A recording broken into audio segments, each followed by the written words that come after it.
tout sur Europe 1, on va se détendre avec des infos, avec de la musique aussi, mais surtout on va rire. Alors à défaut d'avoir un beau soleil dans le ciel, on vous promet une après-midi ensoleillée grâce à notre rayon de soleil à nous.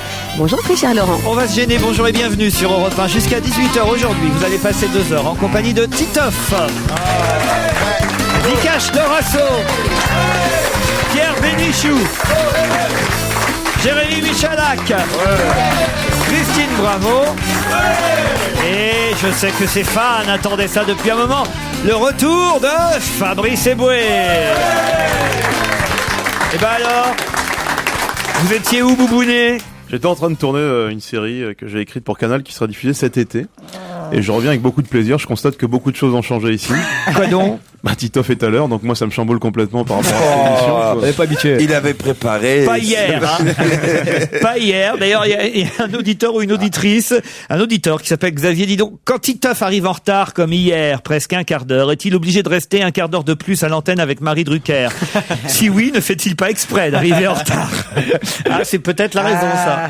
Ouais, peut-être, hein. Fabrice Eboué est revenu. Il nous a manqué. Vive Fabrice. Des bisous pour tout le monde aussi, quand même, dit Anne, qui est plutôt sympathique. Je vous donne son mail, hein, ça peut vous servir. À propos de Rufus, dont on a parlé hier, pour ceux qui ne verraient pas qui est Rufus. Bon, enfin bon, ouais, quand même autour de la table, on savait, mais c'est vrai, après tout, une précision utile. Il jouait le rôle du père d'Amélie Poulain dans Amélie Poulain. Je sais pas si ça donne... Celui qui avait les nains de jardin et tout ça dans le film. Pierre, oui. Oh bah oui, on sait qui est Rufus quand même, je sais pas, à moi d'être né de la veille. On sait qui est Rufus, c'est un très grand comique. Et dans ce film très mauvais, Amélie Poulain, là, avec l'horrible petite noiraude, là. Celle qui joue Amélie Poulain, là, Toutou, comment elle s'appelle ? Audrey Toutou. Je vous sens remonter contre le cinéma français, Pierre, non ? Oh bah non, mais ça fait après ce qui s'est passé à Cannes, c'est honteux. Qu'est-ce qui s'est passé à Cannes ? Ce qui s'est passé à Cannes, vous n'êtes pas au courant. Non. Oh bah oui, parce qu'il y a des filles qui sont très modernes, Mademoiselle Huppert, puis Mademoiselle Gainsbourg. Alors elles jouaient dans des films toujours très déshabillés où on se mutile tous les organes sexuels avec des limes à ongles et quand on n'a pas de limes à ongles, des brosses à dents, qu'on n'a pas de brosses à dents, des lames de rasoir. Et puis ça, c'est très moderne. Alors on a donné le prix à monsieur Greenard Langfield, je sais pas comment il s'appelle. Lars von Trier. Lars von Trier. Il n'a pas eu le prix, c'est Haneke qui a le prix. Non, d'accord, mais enfin, c'est quand même une copine de Supplice, là, qui avait joué dans La Pianiste avant, qui a fait que Haneke, il a eu le prix quand même. Non, mais c'est absolument honteux, alors qu'il y avait 2 films absolument formidables. Et c'est pas du tout d'être cocardier que de le dire, qui était Le Prophète du Petit Audiard, et l'autre film de Giannoli, qui était très très bien, tout le monde l'a dit. Avec Cluzet, que c'était des films formidables. Non, ils sont allés retrouver dans les poubelles de l'obsession sexuelle inventée, parce que c'est même pas de l'obsession sexuelle inventée et politiquement correcte, de l'horreur, du sang et du machin, 2 films comme ça pour dire à Cannes, dis donc, ils ont pas froid aux yeux, hein, parce que c'est drôlement bien de faire ça, c'est courageux. Tu penses que des filles qui font l'amour avec la lumière éteinte, ça, c'est sûr. Alors elles se sont dit, ça doit être comme ça chez les gens révolutionnaires et tout. Ah non, c'est honteux. Tu vois, Fabrice, ça a changé, hein. Pierre parle beaucoup moins qu'avant. Je trouve qu'il est quand même courageux, Pierre, parce que personne, dans l'intelligentsia, entre guillemets, personne n'a ouvert sa gueule sur ce palmarès. À ce jour. Mais lui, il a pas vu les films. Mais lui, il fait pas partie de l'élite.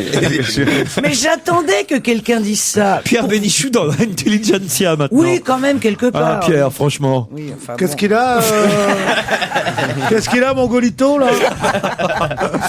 Bonjour à toute l'équipe, je viens d'écouter les mails que les auditeurs vous ont envoyés. Je ne comprends pas comment on peut dire des méchancetés sur vos chroniqueurs. Moi, je passe de bons moments à vous écouter. Je suis commercial et vous me faites bien rire. Surtout Fabrice. J'aime aussi Christine Bravo, mais dites-lui d'arrêter de renifler dans le micro. C'est vrai ça, Christine. C'est mon rire. Et puis il y a le nez qui touche le micro. Mais non, mais oui, c'est mon rire. Quand vous entendez un truc qui fait... Si elle éloigne le nez du micro, la bouche est trop loin. Ouais, c'est un problème... Oui, mais c'est dégueulasse. C'est un problème géométrique, quoi. c'est ça. Christine est dans le couloir pendant que nous on est au bord de la table. Je voulais apporter mon soutien à Jérémy Michalak par rapport aux mails qui lui ont été destinés, car j'aime sa voix et ses blagues subtiles. Ah, vous voyez, Jérémy. Merci, c'est une fille ou un garçon? Et il est de plus en plus mignon. C'est Charlotte qui écrit. Ok, Ah ça bon, va. c'est un peu suspect là. Je sens que je sais pas pourquoi je pense que c'est un pseudo. Ouais. Ah, puis alors, j'ai une histoire assez jolie, je dois dire. C'est un paysan qui a un cheval malade. Et le vétérinaire vient pour examiner le cheval en question et il dit, je vais lui faire 3 piqûres pendant 3 jours à votre cheval. S'il ne se relève pas dans les 3 jours, c'est qu'il n'y aura plus rien à faire. Il faudra l'euthanasier. Le vétérinaire fait la piqûre au cheval le premier jour et s'en va. Le cochon qui dort dans la même étable que le cheval le soir même dit au cheval, fais un effort, relève-toi, sinon tu es mort. Le lendemain, le vétérinaire revient à la ferme, fait sa 2e piqûre au cheval. Ce dernier, le cheval, lève la tête, mais n'arrive pas à se lever vraiment sur ses 4 pattes. Paf, il retombe. Le soir, le cochon lui dit, t'as intérêt à te lever demain, sinon c'est fini pour toi. Le lendemain, le vétérinaire revient pour la 3e piqûre. Le vétérinaire pique encore et quelques minutes plus tard, le cheval, suivant les conseils du cochon, se relève enfin. Le vétérinaire l'examine et dit, ça y est, il est hors de danger maintenant. Et le paysan répond, bah pour fêter ça, on va tuer le cochon. Ah, elle est affreuse.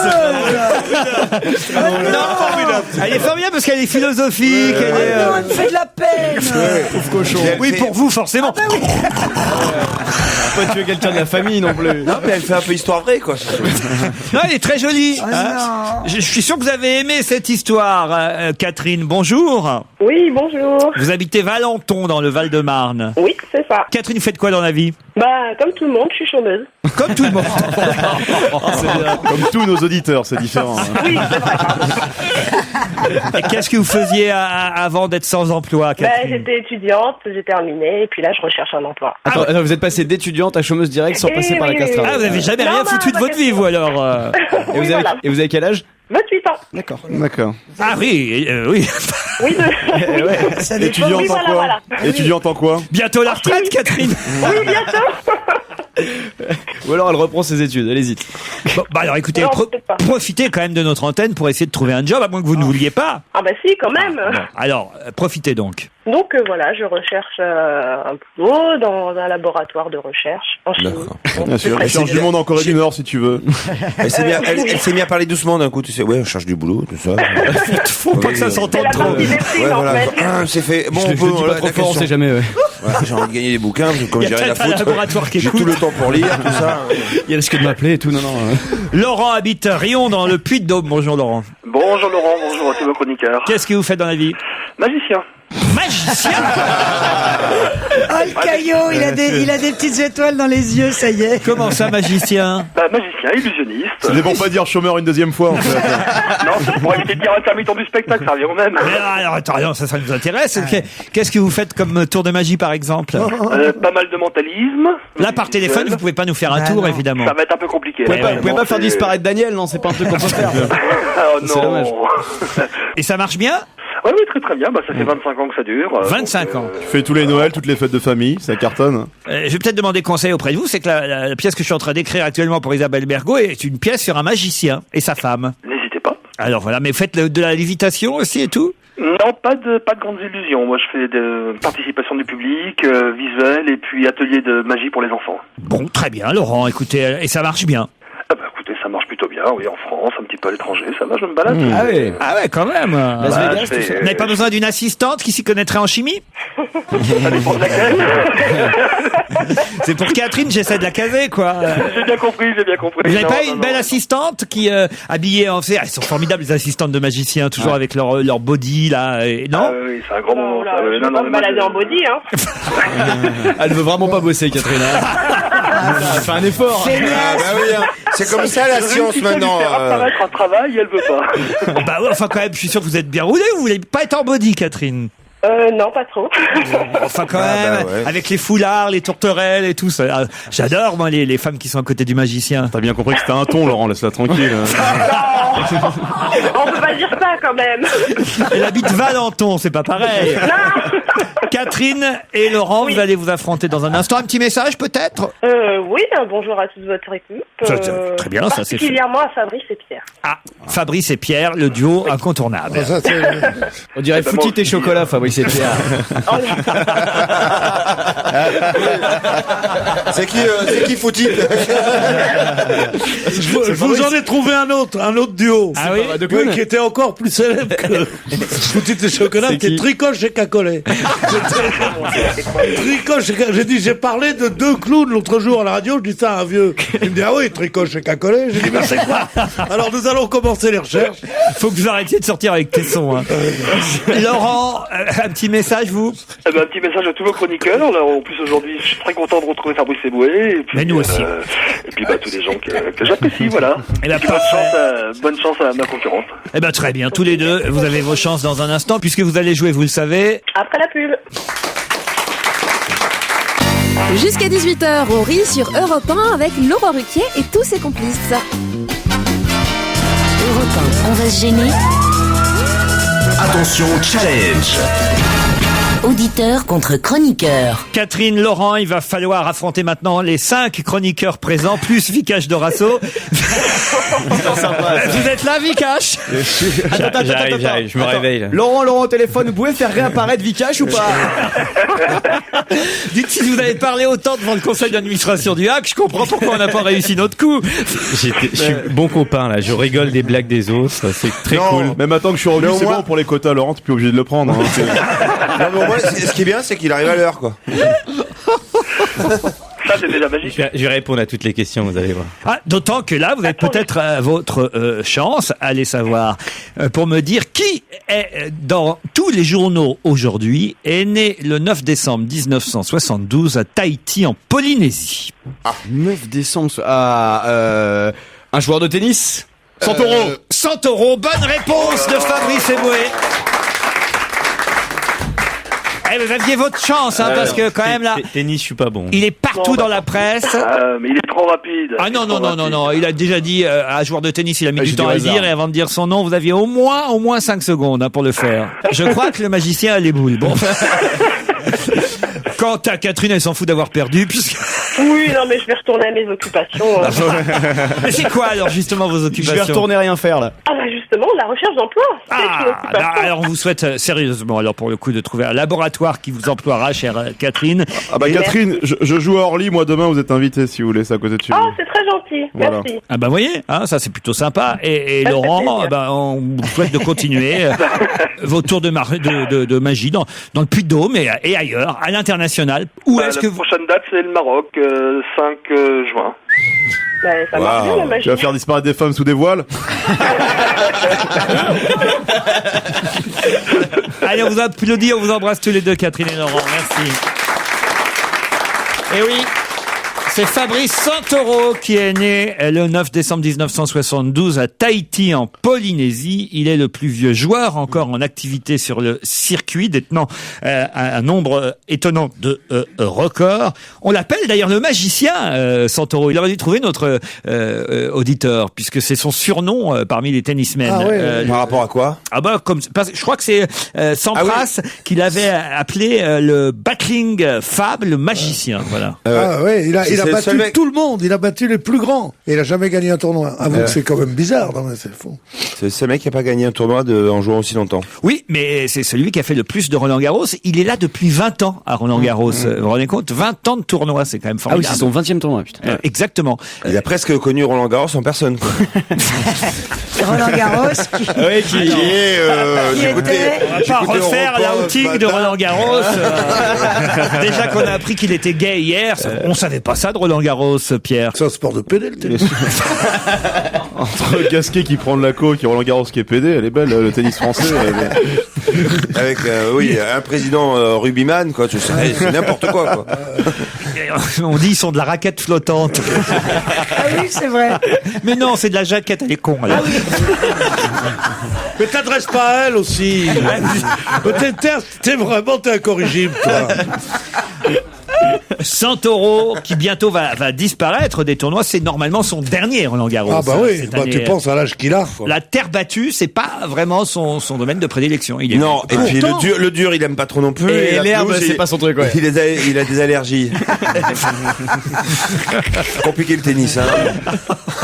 Non, soyez pas juste avec les Français. On a quand même des Tsonga à ses chances cette année Ouais. quand même. Ouais, d'accord, ouais. Je reste sur Roland Garros puisque j'ai pu lire, enfin si j'ose m'exprimer ainsi maintenant qu'on connaît sa vie. Alors écoutez, on apprend par exemple dans le journal aujourd'hui que Dinara Safina, qui est la petite sœur de Marat Safin a gagné bien sûr. hier et qu'elle a infligé une double roue de bicyclette à l'anglaise Keo Tavong, qui était son adversaire. Et moi, je me suis demandé ce que ça voulait dire. 6-0, 6-0. Bonne réponse collective. C'était très très dur. Bah non, moi je connaissais pas cette expression non plus. Non, moi non plus, je connaissais pas. C'est aussi connu que faire Fanny. Il a embrassé Fanny, quoi. C'est pas vrai. Une double roue de bicyclette. Non, une roue de bicyclette. La double bulle aussi. Roue de bicyclette, quand on fait 6-0 à quelqu'un. Mais évidemment, toi, le tennis, c'est pas un sport pour les mecs des HLM du Havre, évidemment. Et chez les hommes où c'est en 3-7, on dit une tricycle, roue de bicyclette, ou on est... Ah, pas faux, effectivement. C'est une bonne remarque de notre ami Eboué qui restera marqué dans son répertoire.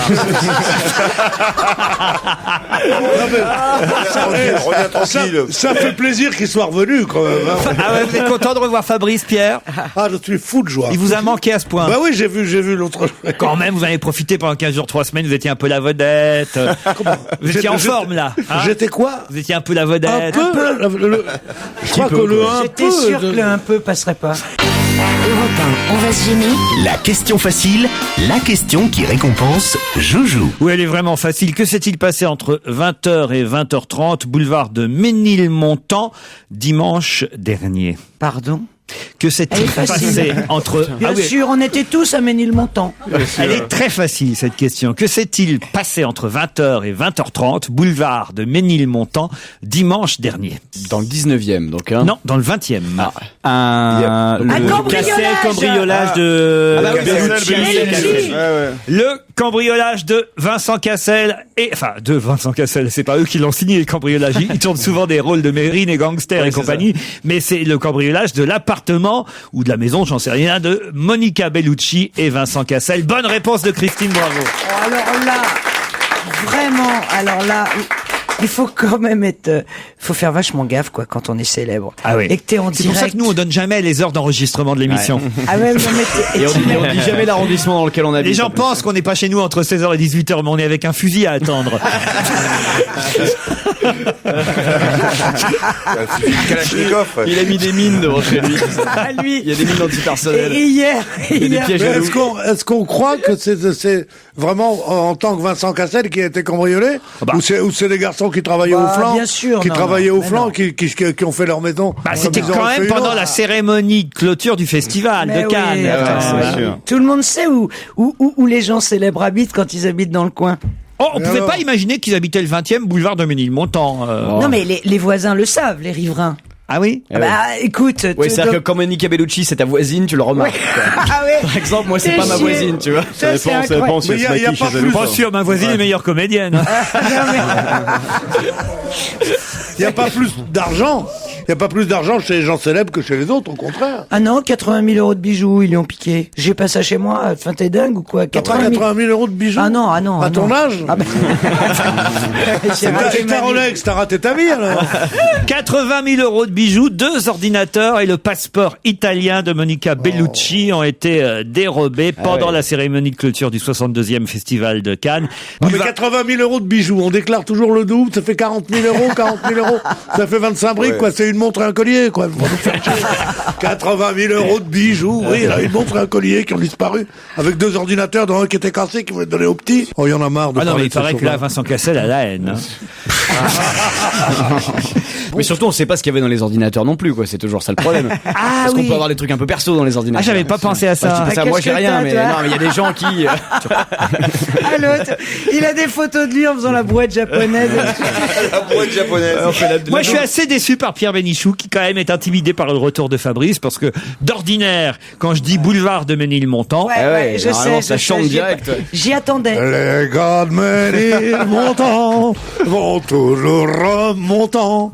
Oui, même en descendant du Godelon.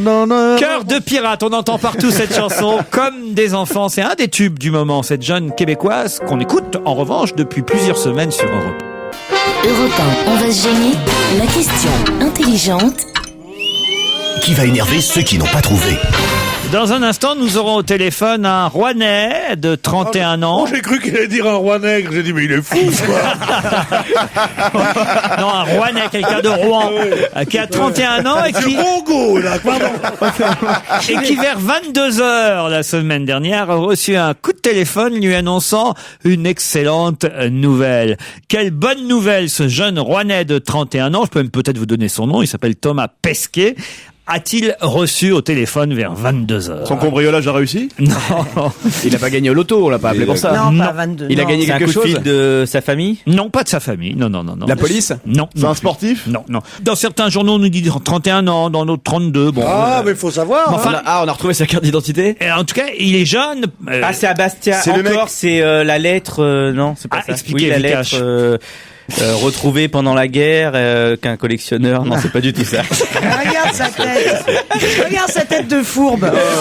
C'est pas ça. On revient à notre Rouennais de 31 ans là, qui vers 22h reçoit un coup de fil. Alors. Et on lui annonce, je peux même vous aider, on lui annonce qu'il a été choisi parmi 8000 candidats. Spationaute, il va être Non, cosmonaute. c'est le truc en Australie, Il là, va de être Lille. C'est cosmonaute. Lille, ils l'ont choisi. Non, c'est fini, ça, c'est fini, ça, c'est l'anglais. Un des deux a une mauvaise réponse. C'est qui à votre C'est Titoff qui a la mauvaise. Et qui a la bonne réponse? Pierre Bénichou. Pierre Bénichou. Bravo Pierre. C'est un scientifique qui est en même temps pilote d'avion et qui va suivre le truc de cosmonaute. On va lui demander directement. Bonjour Thomas Pesquet. Bonjour Laurent, bonjour tout le monde. La presse dit vrai, c'est vers 22h que vous avez reçu un coup de fil vous annonçant que vous aviez été choisi, sélectionné sur les 8000 candidats qui ont passé les épreuves pendant un an. Ouais, tout à fait, c'était lundi soir vers 22h, oui. Lundi soir vers 22h. Vous attendiez un peu quand même, j'imagine. On attendait même beaucoup, oui, parce que la conférence de presse avait été annoncée depuis une semaine, donc on n'avait pas tellement de nouvelles. On attendait plutôt beaucoup, oui. Oh, c'est un coup de chance. Vous étiez le plus jeune parmi les 8000 candidats ou est-ce que c'est l'âge normal pour être sélectionné 31-32 ans? Non, c'est l'âge normal, il fallait avoir entre 27 et 37 pour s'inscrire à la sélection, et puis non, c'est l'âge normal, c'est pour être encore opérationnel dans 10 ou 15 ans, donc c'est bien, 31 ans. Ah oui, parce qu'après c'est trop tard, le connard. Incroyable, dites donc, je sais pas vraiment si vous êtes un bon spationaute, mais 0 pour l'apesanteur. Hein. Pierre Bénichou est furieux parce qu'il voudrait aller encore dans l'espace à son âge. Vous pensez que ce sera possible un jour? Ah bah écoutez, il peut toujours s'inscrire à la prochaine sélection. Oui. Non, Moi, mais monsieur, par contre, un jour on pourra lui dire, quoi, tu vois. Moi, monsieur le Rouennais, je vais vous dire une chose. Il y a 40 ans, jour pour jour, j'étais à Cap Canaveral pour l'envoi de la... Il va nous dire qu'il a marché sur la Lune. Mais oui, qui a marché sur la Lune. Dans 2 minutes, il était avec Armstrong sur la Lune. C'était Je lui. vous jure que c'est vrai. Bien sûr. Non, Et c'est vrai, c'est vrai. j'ai visité. Il y était. Et d'ailleurs, Et même c'est une grosse erreur. On a longtemps cru que l'autre avait dit c'est un grand pas pour l'humanité. Mais non, il s'est trompé de journal. C'était un grand pas pour le nouvel observateur. Et je suis monté dans une réplique. De la fusée. Et il y avait même monsieur Von Braun. D'accord. Vous savez qui c'est Von Braun? Bien sûr. Bah alors, c'est tout. Voilà, vous pouvez Mais pas l'épreuve- lui décrocher un ticket. Et là, pour franchement, la on a un Lune. spationaute au téléphone. Même C'est qu'il super avait intéressant. Et depuis tout à l'heure, il nous raconte ces Ouais. trucs, il jouait du Incroyable. saxon. Ne l'écoutez pas, Thomas Pesquet. Faites pas attention Oh là à là. Pierre Bénichou. Oh. Vous allez donc rejoindre un groupe de 14 spationautes susceptibles de rejoindre la Station Spatiale Internationale. Ouais, tout à fait. On Voir, est six dit-on. petits nouveaux. 6 petits nouveaux. Ah, il y en a 5 avec vous. Voir peut-être un jour, dit-on, de marcher sur la Lune ou sur Mars. Vous y croyez? Ah oui, on y croit, dur comme fer. La Lune, c'est horizon 2020, donc peut-être l'un d'entre nous ou plusieurs auront cette chance. Oui, Mars, ce sera un petit peu tard, sans vouloir vexer Pierre Bénichou, on aura peut-être passé l'âge où ce sera raisonnable de nous envoyer là-bas. Jusqu'à maintenant, vous étiez pilote de ligne Air France, c'est ça? Ouais, tout à fait. Et là, vous serez le 10e Français en orbite. Ouais, si on compte, Et vous, vous préférez baiser des extraterrestres plutôt que des hôtesses, alors? Ah, c'est une bonne question. Ça va pas vous manquer d'être pilote de ligne? Oh bah si un petit peu. Moi je quitte un petit peu à regret Air France qui est une très belle compagnie, mais bon vers quelque chose qui est aussi très très attirant pour moi. Il y a des hôtesses dans les fusées, dans les stations spatiales ou pas? Non, malheureusement le service. Je pense qu'au niveau qualité de service, je vais y perdre un petit peu. Mais bon, il y a des stewards. En termes de bouffe, c'est pas sûr. Hein. Oui, non. Parfois, on préférerait qu'on nous donne des pilules dans Air France. Tu m'étonnes. En plus, je peux même pas te branler, ça te revient dans la gueule à chaque fois. Attendez. Oh non, non, alors là, écoutez, on a sûrement peut-être une future star de l'espace. Oui, mais peu importe, Fabrice est de retour. C'est un vrai sens pratique. Faut quand même dire, reviens, voilà. Faut quand même dire que sur les 6 candidats qui ont été sélectionnés, vous êtes le seul Français. Il y a 2 Italiens, c'est bien ça? Oui, tout à fait. Enfin, une Italienne et un Italien. Exactement. Une Italienne. Ça serait pas une femme qui a été cambriolée dimanche dernier? Non, c'est pas Monica Bellucci. C'est bien. Samantha Cristoforetti. Ouais, pas mal, hein. Il y a un Danois aussi, un Britannique. Ouais. Qui c'est qui saute de l'avion alors? Ah oui, c'est vrai, ça rappelle les vieilles histoires. Il n'y a pas un Belge qui traîne. Une seule femme sur les 6 nouveaux, c'est bien ça? Ouais, tout à fait, une seule femme. Ouais. Un jour, vous allez quitter pour la première fois la Terre, en tout cas. Enfin, pas vous l'avez déjà fait en avion, mais je veux dire. Oui. Oui, c'est idiot ce que je dis. Non mais va savoir, vous avez déjà pris l'avion, le mec n'a rien entendu. Mais non, mais là vous allez aller plus haut, forcément. Ah oui, on espère. Avant que ça explose. Allez plus haut.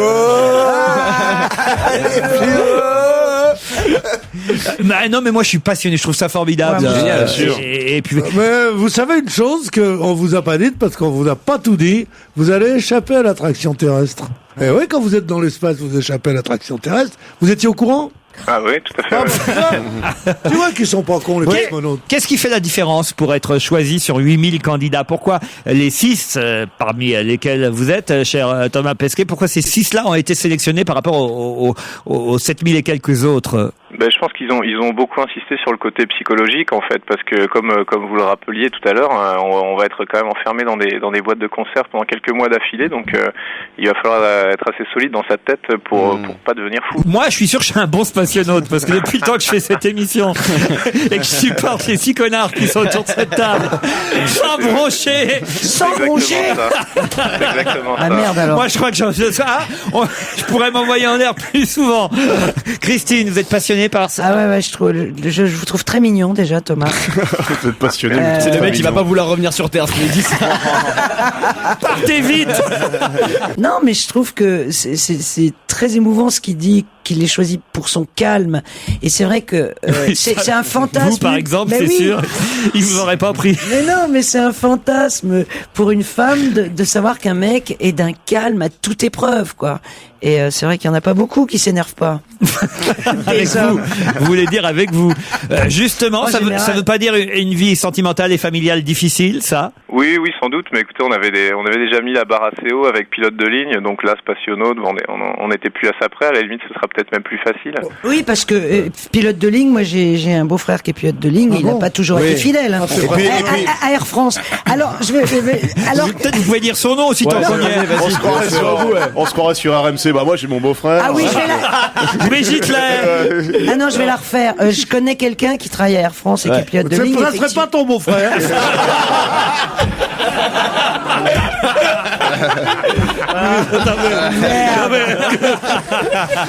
Non, monsieur, vous devriez dire à la NASA. Parce qu'en gros, ce que vous êtes en train de dire, c'est que votre sœur est cocu. Non, c'est mon beau-frère, pas du tout. C'est pas le mari de ma sœur. Ah bon? Non, c'est le frère de mon mari. Parce qu'elle est mariée maintenant. Quand j'étais mariée. Maintenant, on voit bien qui c'est maintenant. Non mais monsieur, vous devriez dire à la NASA. C'est normal, les frères se ressemblent. L'adresse déjà? Bon, je peux ouvrir la bouche dans cette émission, oui. Oh, ta gueule. Écoute. Il y a Pierre qui veut prendre la parole, s'il vous plaît. Non, vous devriez dire à la NASA qu'au lieu de faire tous les textes compliqués pour savoir si on a du sang-froid ou pas, vous devriez dire qu'il est beaucoup plus simple de passer 5 minutes avec Mademoiselle Bravo. Ouais, et là, on t'as voit. bien fait de parler. Justement, oui. Il a bien fait de parler, Pierre, parce que je vais profiter de la présence de Thomas Pesquet qui va se joindre à vous 6 pour tenter de répondre à la question suivante. Vous voulez bien, Thomas? Ah oui, je vais quand même juste dire pour l'histoire de pilote de ligne, le rapport de couple de l'éloignement. C'est vrai que c'est pas pareil de partir de l'autre bout du monde que dans l'espace. C'est sûr que sa femme là, elle va avoir moins de crainte qu'il la trompe, je pense, dans l'espace. Surtout s'il est tout seul dans une cabine. Il y a juste une Italienne quand même qui est là. Juste la question maintenant. Attention, écoutez bien, Thomas, parce que vous aussi, vous pouvez répondre à cette question dans la presse cette semaine et particulièrement dans La Croix. On a le droit à tout un article qui concerne Charles Bolden, qui est le futur directeur de la NASA, l'agence spatiale américaine. Mais pourquoi est-ce une première? Parce qu'il est noir. Bonne réponse de Pierre Bénichou. Vous le saviez, Thomas? Oui, tout à fait. Je vois sa photo de temps en temps sur Internet. C'est Barack Et vous avez pas arrêté quand même de postuler quand vous avez su ça? Ah ben non, c'est la NASA. Nous c'est l'agence spatiale. C'est la NASA. Si ça avait été chez nous, je serais jamais allé. Faut savoir que c'est Barack Obama, évidemment, qui a choisi le premier noir qui dirigera la NASA, l'agence spatiale américaine. En tout cas, on vous félicite, Thomas Pesquet. Merci. Et on vous souhaite un jour, pourquoi pas, effectivement, de marcher vous aussi sur la Lune, et on vous souhaite en tout cas d'aller vite dans l'espace, puisque manifestement c'était votre souhait. Bravo. Merci beaucoup. C'est la suite, on va gêner sur Europe 1 avec autour de Laurent Ruquier. Aujourd'hui, Pierre Bénichou, Christine Bravo, Vicage Dorasso, Fabrice Eboué, Jérémy Michalak et mon chouchou Titoff.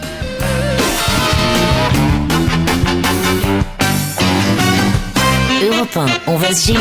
La question, citation. Qui a dit quoi? Quoi? Qui a dit François Bayrou est le meilleur des socialistes?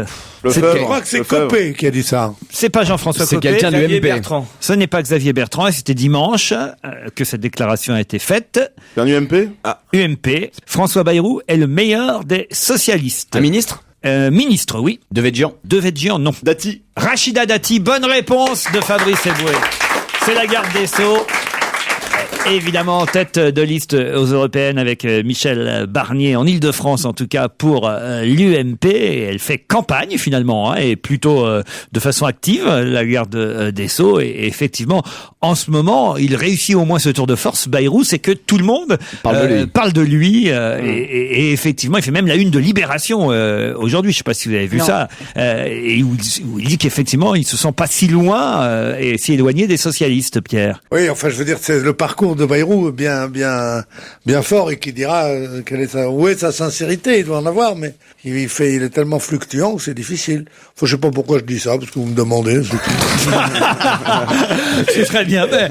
Oui, alors nous pouvons dire d'entrée de jeu que ce personnage qui n'est ni à droite ni à gauche est-il vraiment du centre? Pourquoi a-t-on parlé et a-t-on vu beaucoup de cartes ce week-end du Baloutchistan? C'est un pays, les Baloutchistan, bien sûr. C'est un pays. C'est là où il y a un touriste qui a été enlevé, tout simplement. Bonne réponse de Fabrice Eboué. Mais qu'est-ce qu'il allait faire au Baloutchistan? Ça, c'est une bonne question. Ça. Hélas, il n'a toujours pas été retrouvé, ce touriste enlevé. On cherche le pays pour l'instant. Oui, il faudrait retrouver le pays déjà. Il faut le dire, voilà, c'est au Pakistan. Oui. Le Baloutchistan, c'est une partie, c'est une région du Pakistan. Et c'est vrai qu'on se demande, évidemment, on est triste pour cette famille, mais on se demande quand même un peu ce qu'est allé foutre cette famille dans le Baloutchistan. Le père, la mère, leurs 2 enfants âgés de 2 et 5 ans, accompagné en plus de 2 amis, dont un handicapé qui ne se déplace qu'en chaise roulante. C'est quand même le beau voyage, tu vois. À mon avis, c'est l'handicapé qui a entraîné tout le monde en espérant qu'il y ait un attentat qui finisse tous en chaise roulante avec lui, tu vois. C'est quand même assez incroyable, cette histoire-là. Alors évidemment... ils ont raison, les Maldives, c'est surfait, les Seychelles, tout ça, on l'a tous Alors, fait. ils ont raison, le Figaro, de titrer un routard français enlevé au Baloutchistan, parce que c'est typiquement, effectivement, le voyage du routard. Christine, vous auriez fait ça, vous étant jeune. Ouais, pas à 2 ans ou 5 ans, mais non, bon. mais pas avec des enfants en bas âge, mais après tout, qu'est-ce que c'est que ce racisme? On va pas aux Maldives forcément en vacances. On n'a pas va pas au Baluchistan non plus. Non, mais la preuve que si. Il n'y a pas un club med, il n'y a rien. C'est une des régions les plus dangereuses du monde, Christine. Bah voilà, raison de plus. Il faut quand même savoir là-bas qu'il y a le Mollah. Vous vous souvenez le Mollah Omar? Vous vous souvenez du fameux Mollah Omar? Ouais. Voilà. Eh ben, il est là-bas, hein, le chef spirituel des talibans. C'est le chef du village en fait, c'est lui qui reçoit. C'est le géo. C'est le géo. C'est lui. C'est le chef. T'as les jeux apéritifs, c'est super. Ouais, c'est ça, c'est lui qui met l'ambiance. Il y a du soleil et des burkas. Qui c'est qu'elle là? C'est le Mollah. On va faire des attentats. Et tous ensemble, vive Al-Qaïda. N'importe quoi. Le club de vacances du Baluchistan.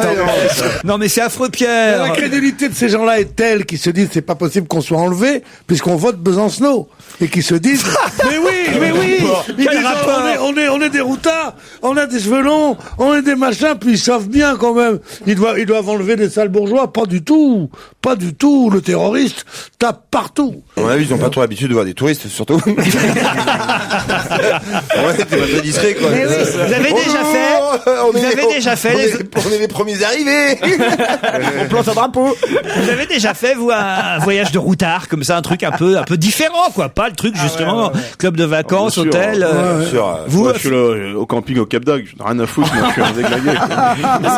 C'est dangereux. C'est dangereux. Ah, le fils de bourre. Je suis sûr que de sa vie, il a jamais été en camping. Mais dis-le.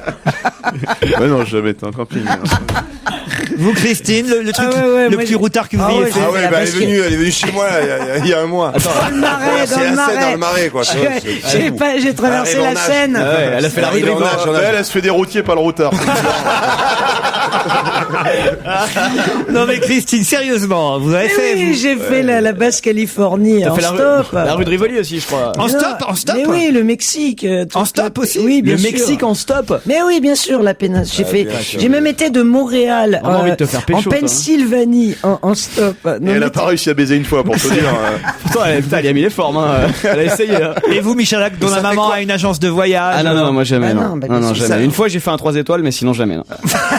Pierre. Bah, moi, j'ai fait du camping sauvage, oui, comme tous les gens de ma génération. Mais où? Qu'est-ce que vous appelez du Je sais camping? pas, du camping sauvage dans les Landes, puis après ça, il y avait des auberges de la jeunesse. Non, mais je vous demande un truc routard, pas dans les Landes, enfin. Mais oui, mais c'est vrai, j'ai fait il faut faire du camping chez les étrangers, là-bas? Non, monsieur, j'avais même pas de passeport, moi. Vous, Vikash de Il est Rachaud. venu en France, déjà, Tout ça n'a rien à voir avec les voyages de l'extrême, ou en tout cas voyages dangereux que peuvent faire quand même certains touristes à leurs risques et périls. Et là, effectivement, ce Français, pour l'instant, n'a toujours pas été retrouvé. C'est le Quai d'Orsay qui, évidemment, est sur le coup. Le Mollah Omar non plus. Hein. Non, c'est vrai. Il n'a pas été retrouvé. Oui. On se souvient qu'il était parti en mobilette quand même. Vous vous rappelez de cette affaire? C'est quand même incroyable. Bah, comme tous les Arabes. C'était la sienne. Ah non, mais c'est quand même fou. Hein. Je vais vous parler maintenant de Ludwig Leiser-Zamenhof. Ludwig Leiser-Zamenhof est décédé aujourd'hui. Mais s'il était vivant, il serait peut-être heureux de voir qu'il a encore des listes européennes qui vantent ce qu'il a inventé. C'est une théorie politique? Non. C'est un rapport avec l'écologie? Non. C'est pas le Front de gauche? Non. Et d'ailleurs, vous savez que la campagne officielle européenne a démarré. Il a inventé l'espéranto. Bonne réponse de Pierre Bénichou. Alors là. C'est l'intelligentsia, là. Vous avez regardé hier les spots officiels pour la campagne européenne? Non, mais je le savais. Oui, bien sûr, j'ai regardé. Moi, j'ai vu que l'espéranto revenait à la mode. Parce qu'il y a une liste. Qui est une des choses les plus bêtes du monde. Il y a une liste Europe, démocratie, espéranto pour effectivement les élections européennes. Je pensais pas qu'il y avait encore des listes espéranto. L'espéranto, c'est un truc, il faut expliquer à nos amis ce que c'est. L'espéranto, c'est une langue inventée qui prend un peu de chaque langue de tous les pays d'Européens. Un peu comme moi quand je parle anglais. Le drame, c'est que c'était fait pour simplifier la vie des citoyens européens et qu'en fait, ça ne fait que la compliquer puisqu'il faut parler un peu d'allemand, un peu d'anglais, un peu d'italien, un peu de français, un peu de machin. C'est une langue totalement inventée. Et donc l'inventeur... ça a fait long feu complètement. Personne n'a jamais pas tant que ça. Il y a quand même, paraît-il, de 100 000 à 2 millions. Bon, alors évidemment, c'est large, comme fourchette. De 100 000 à 2 millions de personnes qui parleraient l'espéranto dans le monde entier. Et c'est effectivement un Allemand, Ludwig Leiser-Zamenhof, qui était appelé Doctoro Esperanto, c'était son pseudonyme, qui a inventé cette langue encore pratiquée, donc par, on va dire, allez, on va couper la poire en deux, par 500 000 à 1 million de personnes. Vous avez déjà entendu quelqu'un parler l'espéranto? Jamais. Vous voulez qu'on appelle une association? On va le faire. Alors, on est en train de composer un numéro. Ce qui serait bien, c'est qu'ils nous parlent tout de suite en espéranto. Ah bah oui, on va leur demander, en tout cas, Pour dire évidemment. allô, ils disent hola. Il paraît que c'est très dur. Ça a sonné, écoutons. Ils répondent peut-être pas aux mêmes sonneries. Allô, oui, bonjour madame, c'est Laurent Ruquier sur Europe 1. Je vous dérange pas trop? Non, non. Bon, hier on a vu un spot sur la télévision à propos de la liste démocratie espéranto et on ignorait que en fait on parlait encore espéranto aujourd'hui et on s'aperçoit même qu'il y a une association France Espéranto, c'est la vôtre. Et on se demande comment c'est la langue espéranto. Est-ce que vous pouvez me répondre en espéranto? Yes. La lingua esperanto este scritta antau preskaŭ cento de jaroj. Portugais, ça. Oh, pas d'accord. Combien de personnes pratiquent l'espéranto dans le monde? À part vous? Il y a un chiffre entre 2 et 5 millions. Continuez à me répondre en espéranto, je trouve ça très intéressant. Est-ce que vous connaissez le nom de l'inventeur? Qui a inventé l'espéranto? Estas doktoro Ludovico Zamenhof. Ça, c'est le même nom dans toutes les langues. Hein. Il est Estas Doctor. Ça, c'est intéressant. Et vous-même, depuis combien de temps est-ce que vous pratiquez l'espéranto? Preskaŭ 10 jaroj. Ah oui, quand même. Là, on comprend pas. Moi, j'ai compris ce qu'elle disait. Est-ce que vous pouvez le répéter? Preskaŭ 10 jaroj. Depuis Jaroj? Depuis 15 longtemps. 15 ans, c'est ça. Ça vous sert à quoi cette langue à part vous faire remarquer? Alors répondez-nous dans votre langue normale, si j'ose m'exprimer ainsi. L'espéranto s'apprend vite et bien, car il a été conçu dans ce but. Mais vous parlez même pas français correctement. Parce que je suis arménienne. Ah, d'accord. D'origine arménienne. J'ai appris l'espéranto à l'université de Moscou. Ah, et pour quelle raison avez-vous appris l'espéranto? Par curiosité. Oui. Mais vous parlez combien de langues? C'est une idée utopique et ça m'a beaucoup plu cette idée qu'il y a des gens partout dans le monde qui peuvent parler la même langue. C'est ça une peut utopie. faciliter la compréhension. Et vous parlez combien de langues? Je parle, comme vous pouvez remarquer, le français avec un accent. Oui, Sinon, l'anglais, le russe, l'arménien. Mais le russe et l'arménien, ce sont mes langues natales. Oui. Et c'est compliqué, madame, l'espéranto à apprendre comme langue? Non, pas du tout. Est-ce que vous pouvez nous dire au revoir en espéranto? Dis revido. Vous pouvez nous le redire? vidéo.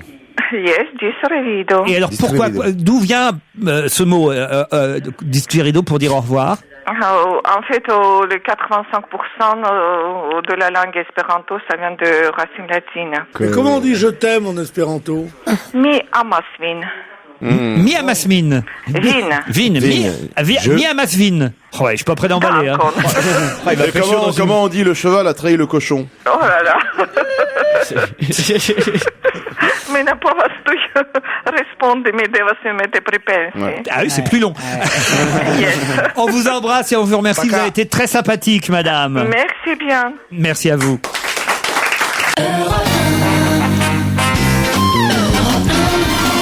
C'est la deuxième heure d'On va se gêner, toujours avec Christine Bravo, Pierre Bénichou, Jérémy Michalak, Fabrice Eboué, Titoff, Vikash Dorasso et 2 auditeurs qui vont s'affronter dans le deuxième challenge du jour. Stéphanie, qui habite Brest. Bonjour Stéphanie.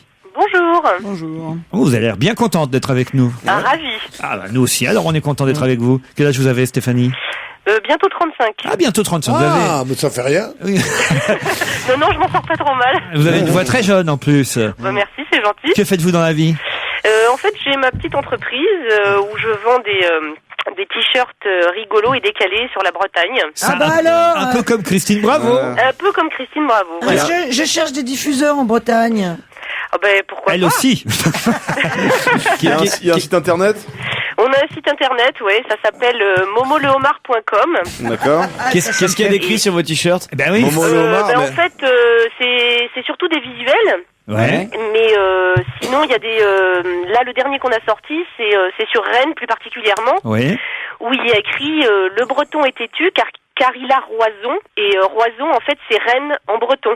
Ah. D'où Les jeux de petits mots. Des jeux de voilà. mots, des calembours, ouais. Voilà, Ouais, et ouais. on fait surtout ce genre de choses. On va vous en créer, nous, alors, si vous voulez. Pas de problème, je serais ravie. Je sais pas, moi, par exemple, vous mettez une photo de Michalak, vous dites, oh, qu'il est vilaine. Vous voyez? Ah, plein de trucs de ce genre. On peut faire, je sais pas, moi... Si si t'as des idées de t-shirts, tiens, je vais aller faire pisser Paul. Enfin, bon, vous voyez, des trucs... Ah oui, effectivement, celle-là, elle est pas mal, on pourrait la faire. Et un t-shirt pour les vieux, contrairement à Christine qui fait des t-shirts pour les bébés, vous faites un t-shirt pour les vieux et vous mettez « Je suis à 2 doigts de la remords ». Effectivement, elle est pas mal non C'est pas drôle. Non, c'est pas drôle du tout, ça. C'est non. pas drôle. Tu mets, par exemple, Quimper gagne. Ah ouais, pour ceux qui jouent au poker. Je vais tous les noter, effectivement, et si un jour on les fait, ce qui certainement va arriver, puisque je le trouve très drôle, on vous enverra un exemplaire. Je prends 10% sur tous les t-shirts. Pas de problème. Vous aurez fait faillite avant, à mon avis. Christian, lui, habite Ménois, ou le Ménois, je sais pas comment on doit dire. Bonjour Christian. Ah bah celui-là, il est drôle de t-shirt aussi. Pardon? Pardon. Bonjour Christian. Bonjour toute l'équipe. Comment je dois dire alors? Le Minois? Menois. Vous habitez Menois. Oui, c'est juste à côté de Troyes. Hein. Ah, très bien, dans l'Aube. C'est dans l'Aube, voilà. Près de chez Raphaël Mesrahi. Voilà, tout à fait, avec le foot qu'aime bien Raphaël, mais qui est pas en bonne posture en ce moment. Eh non, et vous croisez Monsieur François Barouin, j'imagine, de temps en temps. Bah à l'occasion, oui, bien sûr. Oui. Et vous faites quoi, vous, Christian? Alors moi, pareil, j'ai une petite entreprise également, mais moi c'est plutôt dans le jeu et l'événement, parce que je crée des jeux de société style jeu de loi.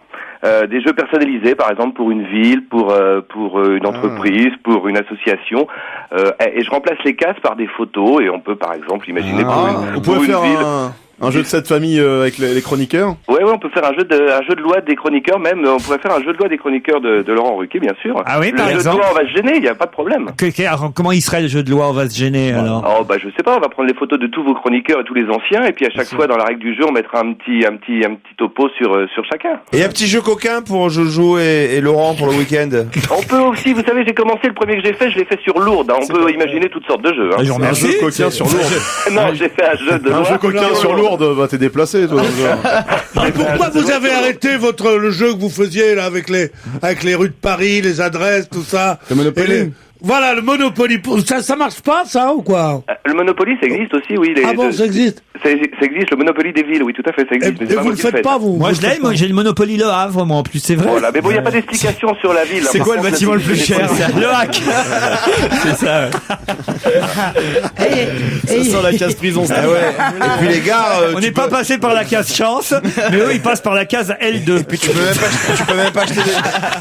Non, ce qu'il y avait de mieux, c'est aller en prison, ne passez pas par la case départ, ne touchez pas 20 000 francs. Ouais. Voilà. Attention, vous êtes prêts là? Oui. Parfait. Qui va avoir son 9e enfant à 65 ans? Qui va avoir son 9e enfant à 65 ans? Gérard Miller? Non. Un homme?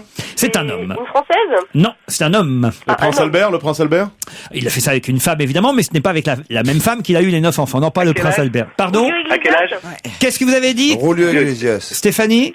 Pareil, en même temps, Julio Iglesias. Non, vous l'avez dit avant, Titoff. Ouais. C'est Julio Iglesias. Bonne réponse, Stéphanie. Un 9e enfant? Le 9e enfant de Julio, il vient d'annoncer à 65 ans. Et c'est surtout sa femme qui va avoir un 6e. Eh oui. C'est étonnant. Et puis surtout, et puis hiver comme été, il a jamais porté de chaussettes, tu vois, un peu les préservatifs. Elle est jeune, sa femme, elle doit avoir 34. Il avait eu 35 3 enfants d'un premier mariage, 5 enfants avec sa deuxième femme, Miranda. Elle a 43 ans, Miranda. Ah, voilà. Elle a 43 ans et elle est aujourd'hui enceinte de 5 mois. Ce sera le 6e avec Miranda. Voilà. Quand même 9 enfants en Ouais, tout, ouais, pourvu qu'ils chantent pas tous. Oh, t'es gonflé, il chante pas mal, son fils. Oh, alors écoutez, je l'aime beaucoup pour plein de raisons, Enrique. mais pas pour sa voix. Il est pas mauvais. Oh non, Laurent! On peut tout dire d'Enrique Iglesias. C'est mignon. C'est un performeur formidable, il danse pas mal, est il est sympa. mignon, il est sympathique. Mais il chante très bien. Mais enfin, on peut pas dire qu'il chante très bien. Si, c'est oui, pas il chante mal, très bien. merde, attends. Oh non, c'est nul. Il fait des tubes qu'on aime bien Ah entendre. non, mais vraiment, dans le mauvais goût, vous allez plus loin que quiconque, quoi. Pourquoi? Parce que c'est un très bon chanteur. Oui, Dieu sait il qu'il y a chante des bien. connards. Donc vous dites, ah, c'est formidable, machin, ça. Et lui, il est très bon. On parle d'Enrique Iglesias. On peut écouter? Mais bien sûr. D'accord. Enrique Iglesias, il est très bon. Pierre, vous dites ça, vous n'avez jamais entendu Enrique Si, Si, je le connais très bien, parce que quand il est venu à Paris, mon fils était s'en occupait, on était allé le chercher dans son hôtel et tout, je le trouvais d'abord charmant, et en plus j'avais écouté un de ses concerts, je l'avais trouvé formidable. T'étais au concert d'Enrique Iglesias? Non, pas vraiment, mais j'aurais pu. Ça y est, on y est. Ah, ça y est, ils se transforment en Vermus maintenant. Bravo. Non, mais j'avais envoyé mon équipe, comme disait. En tout cas, bravo Stéphanie. Vous avez trouvé que Rulio allait être papa pour la 9e fois. Officiellement 9e fois, parce qu'à mon avis, il y en a quelques autres qui se trimballent un peu partout dans le monde. Non, c'est vrai, faut vous dire. C'est vrai, des petits Rulio, il y en a quand même un peu partout. Ouais. Puis-je avoir une pensée profonde? Oui. Tous les avantages, toutes les injustices de l'argent, eh bien, la plus forte, c'est qu'on a le pouvoir d'avoir des enfants sans être un inconscient quand on a 65 ans. Si t'es très riche comme Enrico, comme Enrique. Il a confondu. Ah, mais c'est ça. C'est lui que t'as entendu chanter. On parlait d'Enrico Macias. Non, comme Son concert, très bien. Quand Enrique chante, quelles sont jolies les filles de mon pays. Qu'est-ce que c'est bien. Quand il chante, donnez. Je parle de Julio Iglesias. Comme il est très riche, il peut avoir autant d'enfants qu'il veut, qu'il ne laissera pas quand il décédera, qu'il ne laissera pas dans le besoin. Donc on peut avoir à 65 ans autant d'enfants qu'on veut. Mais qu'est-ce que t'as, Pierrot? T'as quoi? Arrête de me parler espéranto. Depuis qu'il sait que Gérard Miller va être papa, évidemment, il est jaloux, il veut faire la même chose, Pierre. Mais c'est ça, mon Pierrot. Je suis ravi, je souhaite à Gérard Miller beaucoup de plaisir et de joie. Oui, mais vous êtes un peu jaloux. Vous aimeriez que vous aussi. Je suis jaloux de tous les gens qui vont être pères, parce que c'est la chose la plus formidable au monde, c'est d'avoir un enfant. Voilà. Faut dire que j'ai eu. Oh, bah, qu'est-ce qui t'arrive, mon Pedro? C'est beau. Il faut que je te le dise, il n'y a rien de plus beau au monde. D'ailleurs, tu es enceinte. Oh putain, le mot. Je ne savais pas comment te l'expliquer. Oh, le Stremont. Ah non, je veux bien que vous couchiez ensemble. Je veux bien tout. Ah non, mais non. Alors, pas de gosse, hein. Mon papa, c'est Pierre Bénichou, ma maman Christine Bravo, et mon parrain Fabrice Eboué. À mon avis, on peut aller devant l'ONU demander un avortement, là. Stéphanie, vous remportez le filet garni, de toute façon. Super. Eh ben, super. Vous voulez savoir qu'est-ce qu'il y a dedans, le filet garni? Ah, ben, j'aimerais bien la petite musique qui va avec. En plus, il y a tellement longtemps, ça me manquait moi-même. Vous voulez que je vous dise? Stéphanie, vous gagnez Fille de Rouge, le livre d'Isabelle Alonso, publié chez Héloïse d'Ormesson. Les femmes aux cheveux courts, le livre de Patrice Lecomte, publié chez Albin Michel. Je me ferais bien un restaurant spécialisé, signé Valérie Expert et Véronique André chez Flammarion. Un livre écrit par Elisabeth Reynaud, publié chez Télémac, Chenonceau, le château des plaisirs. Alors un livre beaucoup plus étonnant, celui-là, Éternuer dans le chou-fleur et autres métaphores sexuelles à travers le monde. C'est signé Antonio Fischetti aux éditions Les Échappés. Vous gagnez aussi 2 places pour aller applaudir Stevie Boulet au Théâtre des Nouveautés dans Ma femme est folle. Ça vous va, Stéphanie? Parfait, je suis ravie. Eh ben, écoutez, nous aussi, on vous embrasse. Et Christian, vous réessayerez une autre fois. Il y a peut-être un lot de consolation, non? Ah non, je vous offre... J'aurais pu vous inviter voir un match du Hack, mais... Mais je peux venir à Paris.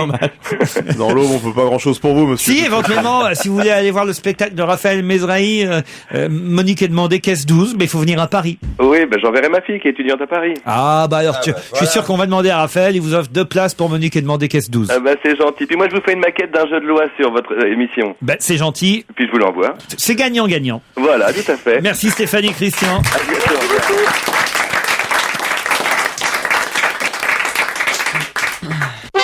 Europe 1, on va se gêner. La question sport qui fait suer. Attention, vous savez évidemment que c'est le week-end prochain qu'on saura qui est champion de France, Ligue 1, Bordeaux ou Marseille. Ça va se jouer sur les matchs olympiques de Marseille, Rennes et Bordeaux. Quand on est devant nos téléviseurs samedi soir. Je ne savais pas déjà. Attends, vous savez tous que... Bah si, quand même. Tous les jours, on nous en parle. Mais il y a une petite question subsidiaire. où va se trouver le trophée qui sera décerné aux futurs champions de Ligue 1 samedi soir, avant qu'on sache évidemment qui de Bordeaux ou de Marseille sera champion. Dans le stade. À Paris, il sera pas dans les stades. Il sera pas à Paris, il sera pas à Lyon, non. Alors. Bon, bah, à Marseille, non. Il sera à Marseille. Bonne réponse de Titoff. Normal. Comment ça se fait? Alors, pour quelle raison? Alors voilà, c'est assez surprenant, assez étonnant, parce qu'évidemment, pour l'instant, c'est plus Bordeaux qui a logiquement des chances d'être champion, puisque ils ont quand même 3 points d'avance. Mais au cas où Bordeaux perd et Marseille gagne, on est sûr que c'est Marseille qui gagnera. Alors pourquoi le trophée est à Marseille? Tout simplement parce que Bordeaux joue à l'extérieur. Et donc, ils n'ont pas voulu envoyer le trophée à Caen, parce qu'ils se sont dit que Bordeaux fêtera son titre quand ils seront de retour à Bordeaux.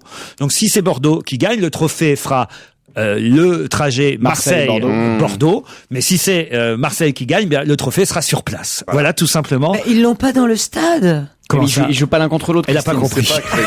C'est compliqué. Je recommence tout. Mais là, il va falloir expliquer les corners. Mais là, Laurent, laisse tomber, il va falloir expliquer le corner. Il y a 2 matchs. Il y en a un qui se joue à Caen. C'est ça qu'il fallait dire, chérie. Il y a deux matchs. Il y en a un qui se joue à Caen. Il n'y a pas 4 équipes sur un terrain. Il n'y a pas 4 équipes qui jouent en même temps sur un terrain, vous voyez. Mais non, mais je croyais qu'ils jouaient les uns après les autres sur le même terrain. Mais non. Le championnat très long à suivre, tu sais, un terrain pour tout le championnat. Il y a 10 matchs par journée de championnat. T'as les 10 matchs qui succèdent sur la même. Déjà que les pelouses sont pas en bon état. Bien sûr, ouais. Les douches et tout. Tu commences, t'as la pelouse de l'Olympique Lyonnais, tu termines, t'as celle du stade des Chazos.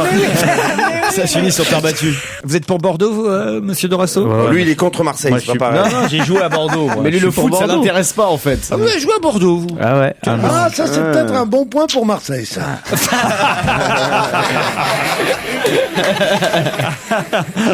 Et alors, moi je trouve Chamac, il est formidable comme joueur quand même. Mais il va partir. Il paraît, ouais, mais franchement, je suis au Et courant de Gourcuff. rien. Il n'y en a plus rien à faire. Gourcuff, il va au Havre, il paraît.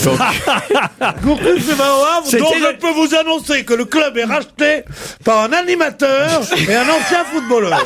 C'était dans notre projet. C'est là qu'ils ont pas cru, là. Ils nous ont pas cru. Quand on a dit on achète Gourcuff, ils nous ont pas cru. Je ne sais pas pourquoi. Pourtant, il était prêt à venir à jouer en Ligue 2. Hein. Mais non, c'est pas ça. C'est quand il a dit que Vicage, il allait rejouer lui-même. C'est là où ils nous ont pas voulu. Non, c'est après quand ils nous ont dit Christian Gourcuff. On a dit non, Marcel. Donc. Est-ce que vous aviez vraiment de la thune à mettre ou c'était Oh là, c'était du bluff. Christian Digier m'avait dit qu'il était prêt à participer. Ça coûte 0, seulement il fallait avoir de quoi investir après pour acheter des joueurs, pour refaire des trucs. Bon, et ça, ils ont pas assez, des mecs là, tu vois pas, là, un ancien clochard du Havre et un malheureux petit Indien monté en graine. Tu penses qu'ils vont racheter un club de foot? Il faut être quelqu'un d'important pour ça. Moi, par exemple. Michalak. Europe 1, La question insolite. que Christine Bravo va mettre 20 minutes à comprendre. Non, c'est assez facile, Christine, vous devriez comprendre, d'autant qu'on aura un interlocuteur au téléphone dans un instant, monsieur Pierre Elmeric, qui est photographe et qui vient d'établir un plan inédit. Ce plan n'existait pas. Quel plan inédit vient d'établir Pierre Elmeric? Bon, ça a un rapport avec la nature. Non, indirectement. Un plan, mais une carte. Un plan de vol? Comment, un plan de vol? Un plan pour faire un braquage? Non, c'est destiné à une catégorie, évidemment, de... Socio-professionnel. Non. Ah non, je crois que c'est un plan. C'est pour le métro. Pour les aveugles. Pour les aveugles, non. Pour le métro, non. Pour les vélos? Pour les vélos, Voilà. oui. Mais c'est ça. C'est pas assez précis, ça. C'est le plan des couloirs de bus qu'ils ont le droit d'utiliser dans Paris. Non. C'est parisien ou c'est partout en France? C'est un plan de Paris. Mais oui, c'est c'est où il y a des vélos à louer. Non, de là où il y a des stations de Vélib où il reste encore des vélos. Non plus, même si ce sera écrit sur le plan, ça c'est vrai qu'il y aura des stations de Vélib, mais c'est pas le but du plan. C'est les quartiers sympas à faire en vélo. Non, ça n'existait pas. C'est du tourisme. Ça existait déjà, les plans de quartiers sympas à faire en vélo. Les futures pistes cyclables à faire. Non. Comment utiliser les Vélib sans faire d'efforts? Ah, on se rapproche. Donc utiliser les là où il y a pas de descentes, côte. les pentes et... C'est-à-dire c'est donc... c'est Sur le Paris plat. Le Paris sans montée. Non, pas le Paris sans montée. Non, c'est prendre les descentes, poser son Vélib et... Non, mais c'est donc le Le plan... Paris tranquille, quoi. Sans fatigue. Non, Le Paris en descente. C'est Vélib fainéant, quoi, les gens qui veulent pas faire d'efforts. c'est donc la première carte des... Pour les aveugles qui font du vélo. Ah, du relief de Paris à Il a vélo. donc fait un plan Des côtes et des pentes. des côtes et des pentes de Paris. Bonne réponse de Jérémy Michalak. Ah ouais, mais là, il voulait que ce soit Michalak. Ah ouais. Ça, c'est des réponses. Oui, non. pas du tout. Il y a de la combine. Vous êtes de mauvaise très bien senti. Pas du tout, pas du tout. Vous étiez tout près de la bonne réponse, mais vous disiez le contraire. Vous disiez le plan pour faire Paris sans monter les côtes. C'est le contraire. Vous pouvez effectivement utiliser les côtes les moins fortes, mais si vous en avez envie, vous utiliserez les côtes les plus fortes. C'est le plan des pentes de Paris. Mais ils font pas les plans pour les tandems pour Michalak et toi. Monsieur Pierre Elmeric, donnez-moi raison. N'est-ce pas que j'ai raison qu'il y a une petite nuance entre ce qu'il disait et ce que vous avez fait? Bah oui, le plan c'est une évidence. Il m'a semblé que c'en était une, en tous les cas, quand je me suis retrouvé à vélo, quoi.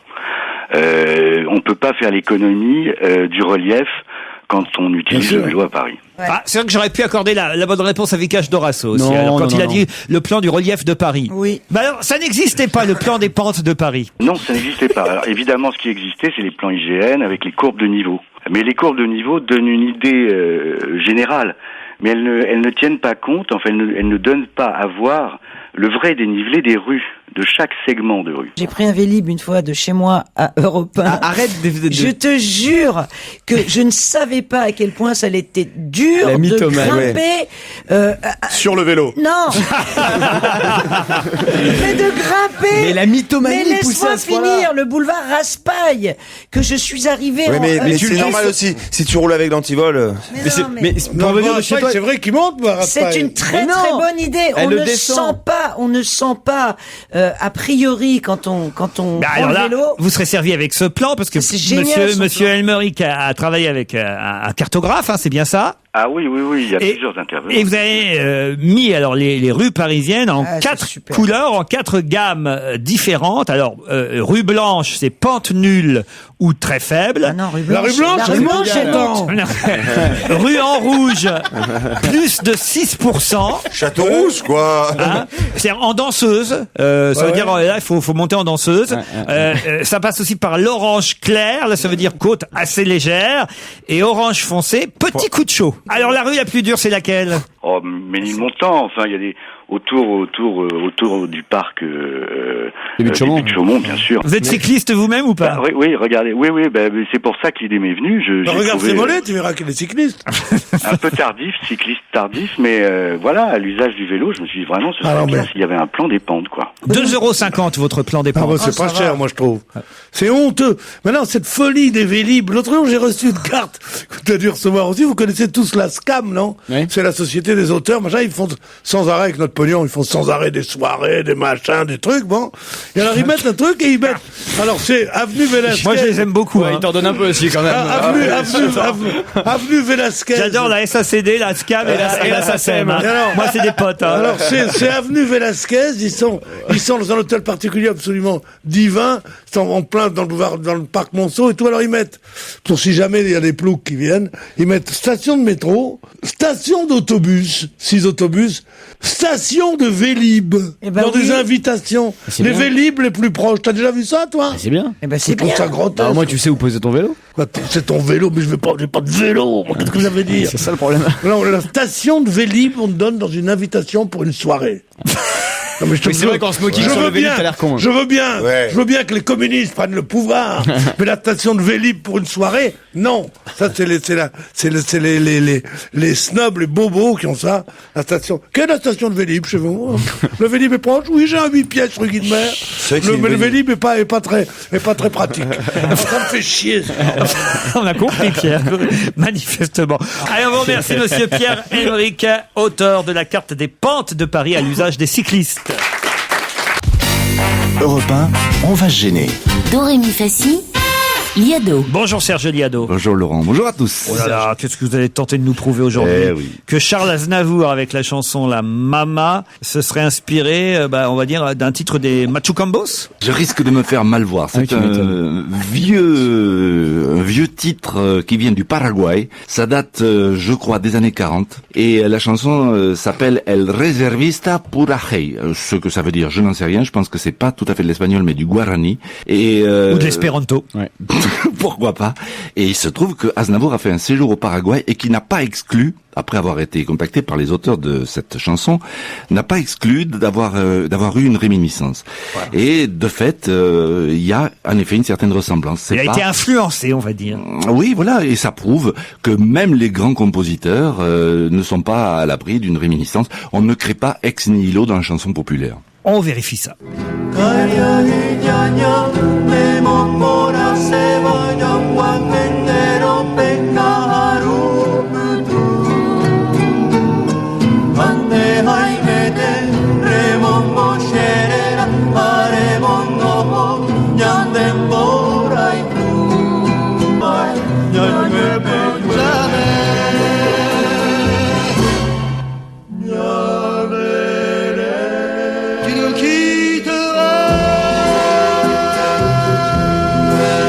Joli travail, Serge Liado. Bravo, Serge. Merci. C'est pas sympa pour Charles Aznavour. C'est pas sympa pour son anniversaire, là il vient d'avoir 85 ans. Puis le mec pensait être peinard, il repique un morceau du Paraguay des années 40, il faut qu'il y ait un imbécile. C'est comme Liado qui trouve le... Il faut le faire le voyage jusqu'au Paraguay pour dénicher des pareils trucs. On n'est jamais tranquille nulle part, hein. On croit finalement être peinard. C'est affreux. Et puis voilà, vous avez aussi alors une chanson catastrophe? Moi je voudrais vous faire écouter un docteur, comment on appelle ça, un tradipraticien, ça vient du Sénégal, et bien que la publicité pour cette médecine-là est interdite au Sénégal, elle continue à être diffusée sur certaines radios, et c'est le document que je vous présente. Alors c'est pas une chanson alors. Je vous rappelle que vous tenez une rubrique musicale. J'ai aussi une rubrique musicale, mais je crois que j'ai eu un petit grumeau dans le mail. J'ai essayé de vous envoyer un truc. C'est pour énergie. En fait, il bosse sur 14 radios en même temps, si tu veux, il sait plus ce qu'il envoie à qui, là. Il est complètement aux fraises. C'est un bêtisier, donc. C'est une publicité pour un tradipraticien qui est au Sénégal. Présentement, le docteur Yalatif dit Papa Bébé est au marché Grand Dakar, stand numéro 2 en phase Fora Sonacos. Il guérit la stérilité, le fibrome, le sperme non retenu, le myome, les trompes bouchées, les règles douloureuses, les kystes, la chaude-pisse, les pertes blanches, la syphilis, l'azoospermie, l'hémorroïde, la faiblesse sexuelle, l'oligospermie, la démangeaison du corps, la gale, la fièvre typhoïde, l'hypertension, l'hypotension, l'envoûtement, femme et mari de nuit, le diabète, le mauvais rêve, le parfum et le savon de chance.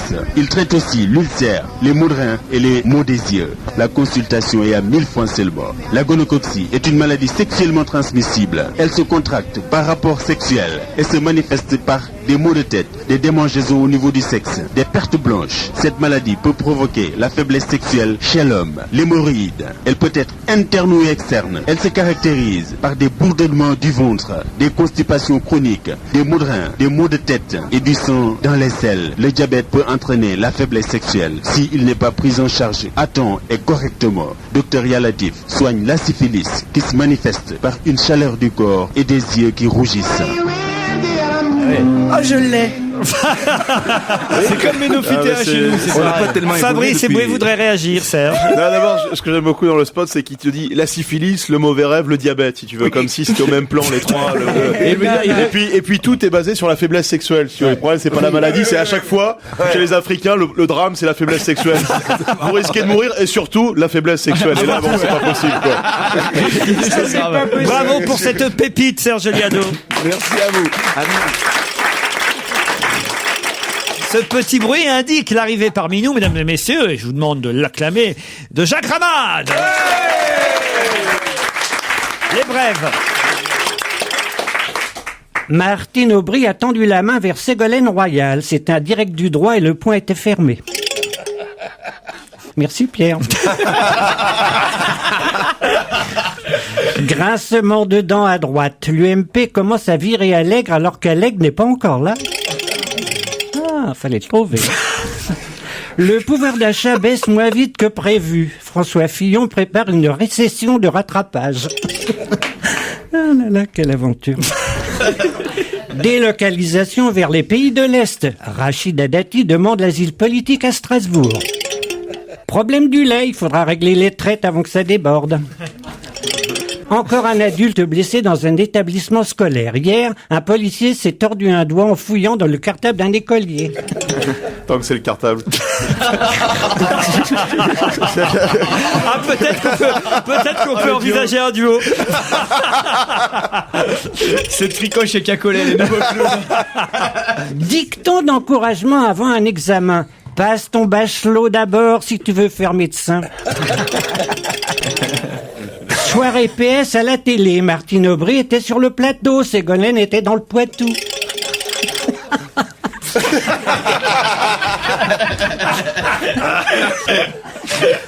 Une journée de l'Europe va être célébrée chaque année. La date du 31 février a été proposée. Merci madame. La cérémonie des Molières 2010 sera retransmise sur TF1. Il y aura une coupure pub toutes les 3 minutes pour garder l'attention des téléspectateurs. Pilule amaigrissante, Maïté a perdu 10 grammes en dépliant la notice. Voilà. Carrière de vedette, Johnny Dur, Patricia Cass. La vie de Richard Gasquet va devenir un film, on cherche une héroïne. Quelle différence y a-t-il entre Eric Cantona et un joueur du PSG? Il n'y en a pas, tous les deux ont abandonné le football pour faire du cinéma. Je vais essayer un gag, Laurent. Ah oui, allez-y. Tu peux faire la moulinette tout du long et je vais parler dessus. D'accord. S'il te plaît. Ici l'ombre. Un Français parle au Français. Voici un message personnel. Le président américain débarquera à Obama Beach le 4 juin prochain. Je répète, le président américain débarquera à Obama Beach le 4 juin prochain. Voilà, c'était le gag, oui.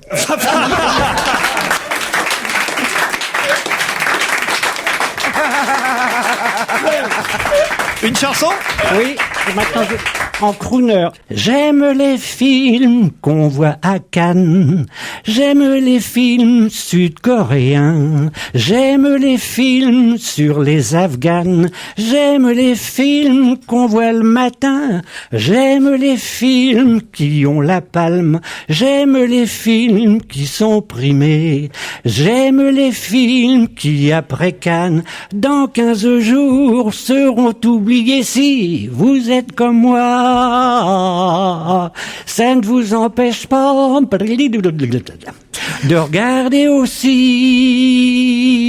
Bienvenue chez les Ch'tis. C'était Jacques Ramade. Dans un instant, nous aurons au téléphone Sylvain Glatini. Sylvain Glatini sera candidat d'une demi-finale du championnat de France de quelque chose de très particulier et très original qui s'appelle le flair bartending. Le quoi? Je le dirai pas 2 fois. Dis-le en anglais, vas-y. C'est pour, évidemment, parce que c'est trop facile si je le dis bien. Alors, quand même, je le dis. Le flair bartending. Le flair bartending. De quoi s'agit-il? Ah, c'est les gens qui jonglent avec des verres ou voilà, les barman qui jonglent avec des verres. Excellente réponse de Fabrice Eboué. Effectivement, l'art de jongler avec les bouteilles derrière le bar, ce sont généralement les barmen qui savent faire ça. Oui, les rois on dit en anglais bartender, c'est pour ça que les, tu t'avais dit on aurait compris. Les rois du cocktail. Et Sylvain, qui a 27 ans et que nous avons maintenant au téléphone, a été sélectionné pour la demi-finale du championnat de France. Bonjour Sylvain. Ouais, bonjour Laurent. Ouais, salut. Vous êtes barman où, vous? Moi, je suis barman dans une société d'événementiel, en fait. C'est une école de formation, c'est à Paris. Ça s'appelle Bar Academy. Et vous êtes étudiant autrement? Non, pas du tout, non. Je suis barman plein temps. Ah, vous êtes barman professionnel aujourd'hui. Voilà. Comment c'était donc pour se qualifier à cette demi-finale? C'est une étape de qualification sur Paris. Ils prennent les 5 premiers, en fait. Voilà, tout simplement. Mais vous, alors, si on peut pas vous voir, si vous êtes dans l'événementiel, comment on a pu vous juger? Ah là, il y a eu une compétition, en fait. On se retrouve, on est 25 au départ. C'est ça que je voulais que vous me racontiez. 5 minutes. Ouais. Et après, on est jugé sur la créativité, la technique, le show, l'interaction avec la musique, avec le public. Pas du tout sur le cocktail en lui-même. Non, avant, en fait, c'était plus important. Maintenant, on arrive à un tel niveau et il y a tellement de mouvements et tout, on préfère juger juste le flair, en fait. Vous êtes bourré quand vous jonglez ou pas? Ouais, ça arrive, mais vaut mieux pas, en fait. En compète, j'évite. Ouais, tu m'étonnes. Est-ce que c'est Tom Cruise dans Cocktail qui vous a donné envie de faire ça? Ouais, ça, c'est vrai que ça, en fait, ça a lancé le mouvement, vraiment. Le film est sorti, je crois, vers les années 80, et c'était vraiment le tout début. Bon, pour moi, pas vraiment, mais pour plein de barman, c'est la référence. Ça a motivé pas mal de barman. C'est sympa, ça met l'ambiance, mais souvent après, toi, t'as envie qu'ils te servent surtout, quoi. C'est pose tes bouteilles. Il fait jongler le verre, le truc, tu vois, à un moment donné, tu as envie de boire un coup. C'est vrai qu'aux États-Unis, tous les étudiants qui sont barman comme ça pendant leurs vacances, pour payer leurs vacances, savent tous jongler avec les bouteilles. C'est incroyable. Ils parlent un truc. Tandis qu'en France, vous êtes une dizaine à savoir faire ça. Les autres, ils sont là, ils prennent la bouteille comme ma grand-mère prenait la tasse de camomille, quoi. C'est vrai, non? Ça arrive un petit peu, mais bon, c'est beaucoup plus répandu, en Angleterre, aux États-Unis.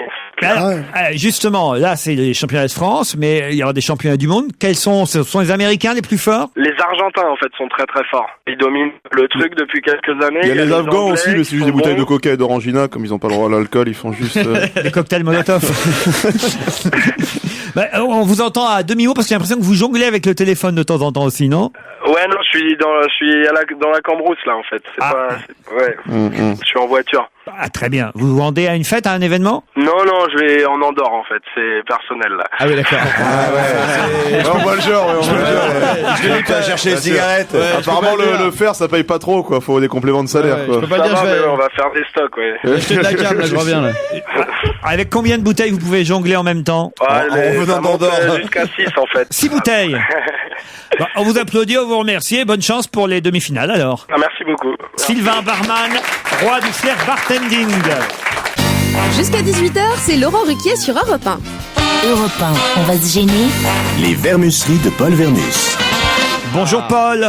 Bonjour Laurent. Parlez-nous de deux de vos amis, je crois, qui sont, je le vois dans vos nouvelles, vos infos, vos petits potins du jour, Michou et Elton John. Alors, ils se remarient ensemble?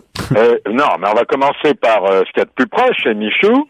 Figurez-vous qu'avant-hier, il a invité tous les octogénaires et les nonogénaires du 18e. Mais il fait ça tous les ans. Mais attendez, j'ai pas fini, mais alors il y a quand même quelques bonnes âmes qui lui ont apporté un petit coup de main, puisque sont venus exceptionnellement pour un récital, ce que vous ne savez pas, Jean-Luc Lahaye. Ah oui. Ah oui, Georgette Lemaire. Ah oui. Et je sais pas, vous connaissez Alain Turban? Oui. Et ben voilà, il y a eu un spectacle, plus après quelques michettes quand même, pour réveiller quelques la michettes équipe. Pour réveiller, oui, ça, c'est sûr qu'il y a des octogénaires, faut les réveiller au bout d'un moment. Surtout après Alain Turban. C'est mon premier boulot. Dis donc, bien avant que je sois journaliste, je voulais être attaché de presse. Chez Michou. Et on m'a demandé de promouvoir Alain Turban. C'est pas vrai. Je te jure, j'allais porter son disque dans les radios. Mais tu sais, c'était les 45 tours. Tu les portais au programmateur, il fallait quasiment... C'était quoi? Qu'est-ce qu'il chantait Alain Turban? Mais je me rappelle pas, mais ce qui est incroyable, c'est qu'à l'époque, il fallait vraiment draguer les mecs qui passaient les disques aux platines pour qu'un disque... c'est pour ça qu'il est pas passé. Entre nous, Alain Turban, il aura encore besoin d'une bonne attachée de presse, parce qu'il a du mal à percer, hein. Et Elton John, alors? Il est arrivé une histoire incroyable. Figurez-vous qu'il a demandé à son mari, vous le connaissez, son mari? Ah non, je connais pas le mari d'Elton John, non. Enfin, vous le connaissez de nom, j'imagine, hein. Ah bon? Oui, vous connaissez pas le mari d'Elton John, David Furnish. J'étais justement attaché de presse d'Elton John. Ça a un peu mieux marché que la fille à côté de moi. Alors, qu'est-ce qui lui arrive? Non, mais figurez-vous qu'il a viré hier, il y avait encore les bateaux ancrés au port Canto à Cannes. Il a viré Manu Militari de son yacht, hein. C'est incroyable. Paris Hilton qui est arrivé avec son boyfriend. Alors, et pour cause, il l'a viré, le mari d'Elton John. Il les a trouvés en train, sur la plage arrière, en train de, je suis navré, de copuler, alors que les invités arrivaient pour un souper 1 heure après. Alors, ils ont été jetés par les marins et par le dénommé David, ce qui est une histoire absolument invraisemblable. Attendez, là, vous êtes en train de nous raconter que Elton John et son mec ont viré... Paris Hilton. Pourquoi? Parce que c'est un couple hétéro? Ouais. Ah non, pas de filles à bord. Non, mais c'est dégueulasse. Écoutez, Laurent, vous êtes invité sur un bateau pour un dîner, vous arrivez 1 heure avant, vous n'allez pas faire de l'exhibitionnisme sexuel. 1 heure avant? Non, surtout sur ce bateau, c'était une relation contre nature, c'est honteux. Et puis surtout, si tu baises 1 heure avant la partouze, c'est nul, quoi. Tu gâches tout, quoi. C'est comme quand tu manges les petits fours avant tout le monde, quoi, tu vois. Il y a d'autres trucs qui se sont passés à Cannes maintenant que le festival est terminé. Déjà, il y a eu une brigade de CRS qui est arrivée d'urgence le dernier jour pour mettre un peu d'ordre dans la fête de Christian Audigier, parce qu'il y avait des débordements. À quel genre? Il y avait Patrick Juvet, tiens, je savais pas ce qu'il devenait. Quel genre de débordement il y a eu dans la fête de Christian Audigier? Qui n'ont pas été payés manifester. 4000 personnes alors ça c'est drôle ce que dit Eboué. Vous avez entendu? Eboué dit il y a les invités qui n'ont pas été payés qui manifestaient. On veut nos cachets. Dites donc, alors j'ai quand même des informations sur Cannes pour la clôture. Ah, allons-y. Je peux déjà vous dire le film qui fera l'ouverture du festival 2010 avec un an d'avance. Bah oui, c'était écrit dans le journal Tintin. Oui, c'est bien, c'est bravo. Je vous félicite. Je vous félicite. Je vous paye pour avoir des infos nouvelles, voyez, Paul. Non, mais attendez, j'ai une info. Ça va peut-être faire du bruit. Je le dis et je le répète, et on en fera encore des gorges chaudes dans les semaines qui vont venir.